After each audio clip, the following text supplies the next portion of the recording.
Hi, I'm Ken Weinstein, President and CEO of Hudson Institute. A couple of weeks have now passed since the elimination of Osama bin Laden. Hudson Institute is gathering a couple of our leading foreign and security policy experts to analyze the implications of that elimination. First, we'll hear from Abe Shulsky, who is a former advisor in the Office of the Secretary of Defense and also a former Minority Staff Director for the Senate Intelligence Committee. Then we're going to hear from Chris Ford, who himself was Chief Counsel at the Senate Intelligence Committee and also served as Deputy Assistant Secretary of State. Chris, incidentally, is formerly a Naval Reserve officer focused on intelligence. Thank you very much. I'm Abe Shulsky, Senior Fellow here at Hudson. Say a few words about what the effect of the elimination of bin Laden is likely to be on the overall terrorist threat that we face. First question is, what was bin Laden's role in the actual operation of al-Qaeda? General wisdom had been that he really didn't play much of an operational role anymore, although lately Tom Donilon, the National Security Advisor, has said that he was actually in operational control of a lot of al-Qaeda's activities.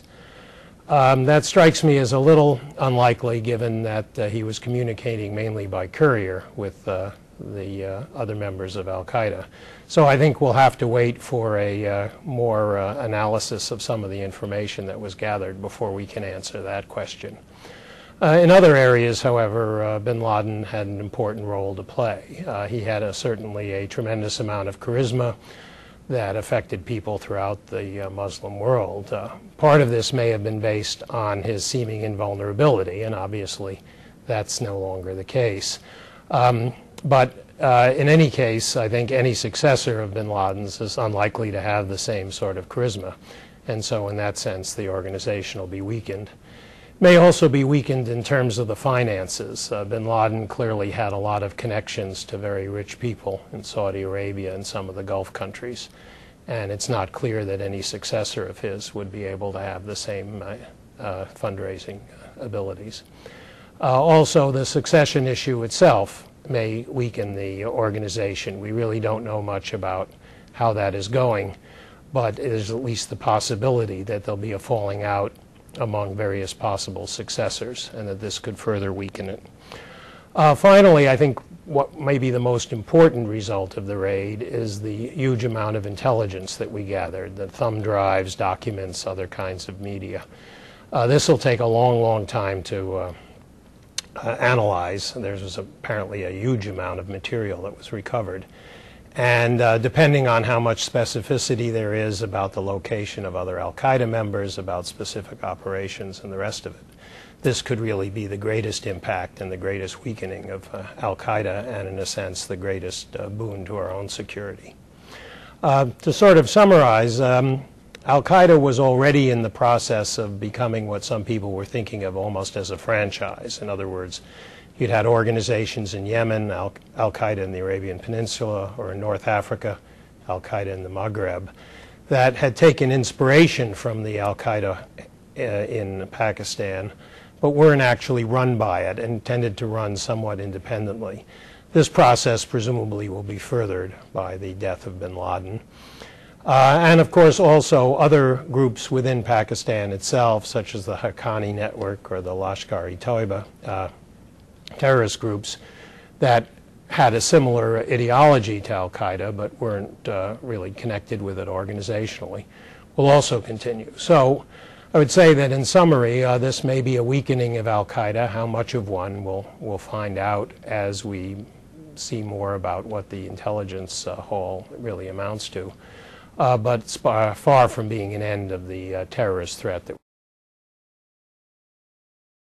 I think actually in light of this historic targeted killing of Osama bin Laden, it's worth taking a moment to look back at what the years-long hunt for the man and its ultimate success says about how the U.S. intelligence community has developed.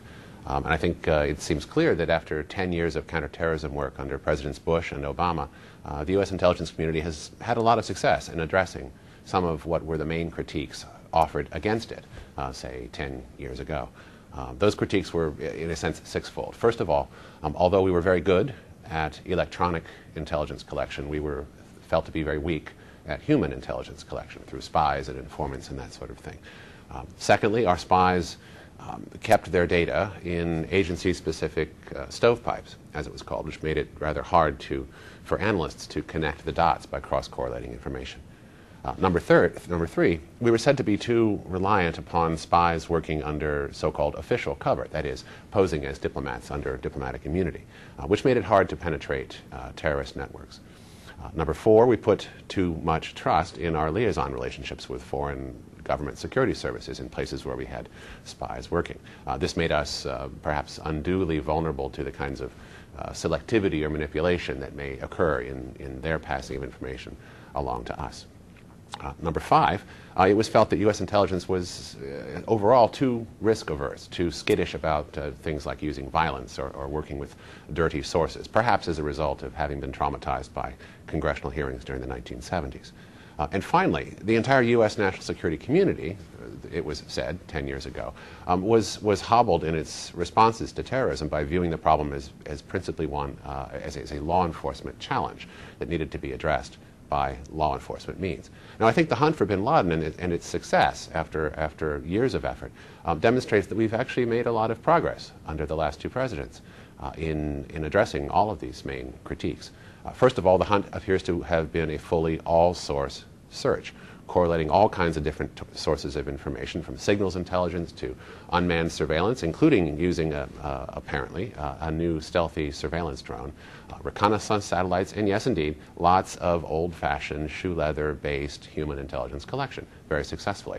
The CIA is said to have mounted its own sort of surge in Afghanistan and Pakistan, putting boots on the ground, as it were, real-life case officers, and apparently not all that many of them operating under official cover as well.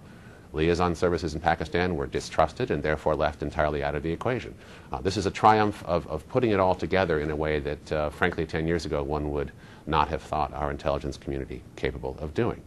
So this success is a very great one, and I think the very fact of the raid also tells you something about where the U.S. intelligence community is today psychologically. This is not your father's risk-averse CIA, as it were.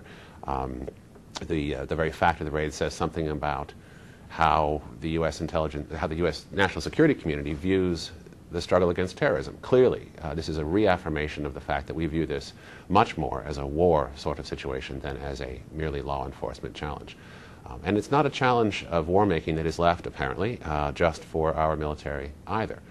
The Navy SEALs may have spearheaded the raid, but it was apparently under CIA operational command, according to leaked sources, and indeed, by some accounts, CIA paramilitaries actually participated in the attack as well. So I think altogether this demonstrates that upon all the fronts that I would have identified 10 years ago as having been the biggest weaknesses of how it is that we are able to approach terrorism through the work of the intelligence community, we've made considerable progress.